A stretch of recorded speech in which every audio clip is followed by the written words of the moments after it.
Welcome Bangalore to Salem Karnataka special Maddur vada இன்றைக்கி செஞ்சுருக்கேங்க. செம்ம டேஸ்ட்டில் என் சேனலுக்கு அப்படியே சப்ஸ்கிரைப் பண்ணிவிட்டு ஒரு லைக் கொடுங்க.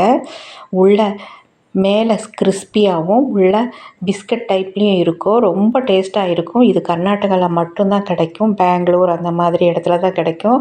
பெங்களூர் போனால் நான் இதை கண்டிப்பாக சாப்பிடுவேங்க. டேஸ்ட்டாக இருக்கிற பொருள் கடையில் சாப்பிட்டா தாங்க திருப்தியாக இருக்கும். இதில் இஞ்சியும் வேர்க்கடலையும் வாயில் கிடைக்கும்போது அவ்வளோ சுகமாக இருக்கும். இப்போ பாருங்கள், அரை கப்பு அரிசி மாவு ஃபஸ்ட்டு போட்டுட்டேங்க. இப்போ ஒரு கப்பு ரவை, ஒரு கப்பு மைதா, இந்த விகிதத்தில் தாங்க எடுக்கணும். பிறகு வேறு இன்க்ரீடியன்ஸ் பார்க்கலாம். இஞ்சி, வெங்காயம், பச்சை மிளகா, எள், வேர்க்கடலை மிக்சியில் ஒரு ஓட்டு ஓட்டியிருக்கேங்க, அரைவாசியாக. பிறகு மிளகாத்தூள், கருவேப்பிலை, கொத்தமல்லி தழை, பெருங்காயத்தூளுங்க. இப்போ மாவில் உப்பு கலந்துட்டேன். தேவையான அளவு உப்பு கலந்தாச்சு. கொஞ்சம் எள் போட்டுக்கிறேன். நான் சிறிதளவு தான் இந்த வடை செய்ய போகிறேன். இப்போ உடைச்ச வேர்க்கடலை அதை நான் அரைவாசியாக ஒரு ஓட்டு மட்டும் ஓட்டினேங்க. அதை கொஞ்சம் சேர்த்திடலாம். ரொம்ப நல்லா இருக்கும். அங்கங்கே அந்த வடையில் வேர்க்கடலை தெரியணுங்க. அப்போ தான் டேஸ்ட் பிரமாதமாக இருக்கும். இப்போ கருவேப்பிலை, கொத்தமல்லி தழை, பச்சை மிளகா, வெங்காயம் பொடி பொடியாக நறுக்குனது இதில் சேர்த்தணும். இந்த வெங்காயம்லாம் அந்த வடையில் பார்க்கும்போது அவ்வளவு நல்லா இருக்குங்க. இப்போ பெருங்காயத்தூள் சேர்த்திக்கலாம். கடையில் சோடா சேர்த்துவாங்க. நான் சோடா சேர்த்தல. இப்போ மிளகாத்தூள் சேர்த்தணும். நிறைய போடக்கூடாதுங்க. ஒரு அரை ஸ்பூன் தான் நான் போட்டிருக்கேன். ஏற்கனவே பச்சை மிளகா ஒரு 3 போட்டிருக்கேன். கடையில் வெறும் பச்சை மிளகா போட்டு கூட ஒரு சில கடையில் செஞ்சுருக்காங்க. அது கொஞ்சம் வெள்ளேர்னு இருக்கும். இது மிளகாத்தூள் போட்டதுனால கொஞ்சம் கலராக வரும். இப்போ அரைக்கரண்டி சூடான ஆயில் ஊற்றி கலந்து விட்டுட்ருக்கேன். சூடாக இருக்கிறதுனால கரண்டியில் கலந்துட்டு அதுக்கப்புறம் கையில் நான் நல்லா போட்டு பிசையணுங்க. இப்போ தண்ணி கொஞ்சம் தெளித்து பிசையணும்.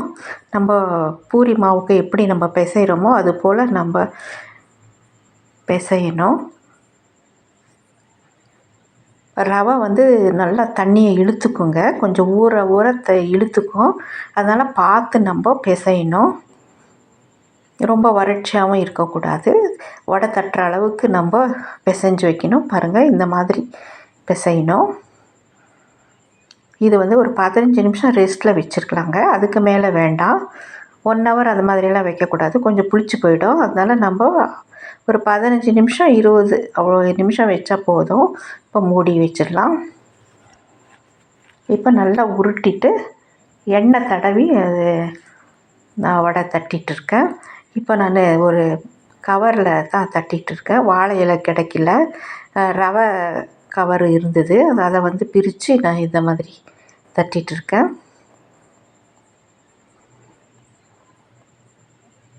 இப்போ நல்லா மெலிசாக தட்டணுங்க.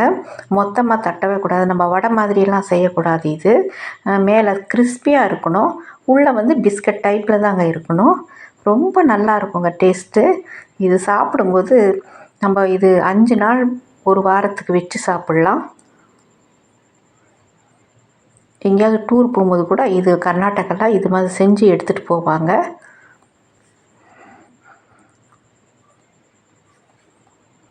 உடனே நம்ம திருப்பிடக்கூடாது. கொஞ்சம் வெந்த பிறகு திருப்பணும். மீடியம் ஃப்ளேம்லேயே இருக்கணுங்க. ஃபஸ்ட்டில் அதிக ஃப்ளேம் வச்சுட்டு அப்புறம் போடும்போது மீடியம் ஃப்ளேமில் வைக்கணும். இப்போ அடுத்த இதில் அடுப்பில் நான் இன்னொரு வடை சட்டி வச்சுருக்கேங்க. அது அதுலேயும் செய்யலான்னு இருக்கேன். இப்போ வீடியோக்காக நான் இதில் செஞ்சு காட்டிகிட்ருக்கேன் உங்களுக்கு. நெக்ஸ்ட் அதுலேயும் செய்வேன் நான். பாருங்கள், மொறுமொறுப்பான மத்தூர் வடை ரெடி ஆகிட்டுருக்கு. இப்போ இன்னொன்று காட்டுறேன். நல்லா உருண்டை பிடிச்சி நல்லா தட்டி விடணும். எண்ணெய் தடவி தான் தட்டணும். தண்ணி தடவி தட்ட வேண்டாம். இப்போது நான் 2 இது ரெடி பண்ணி வச்சுருந்தேன் தட்டில். அதையே 2 2ஆக போடலான்னு சொல்லிட்டு இப்போ வச்சுருக்கேன். சீக்கிரமாக ஆகணுங்கிறதுக்காக பாருங்கள் மொறுமொறுப்பான மத்தூர் வடை ரெடி ஆயிடுச்சு. இது ஒரு விதமான ஆனந்தமான டேஸ்ட்டுங்க. இது நம்ம அனுபவிக்கணும். அதனால் விரைவாக பார்த்து இதை செஞ்சு பாருங்கள். தேங்க்யூ ஃபார் வாட்சிங்.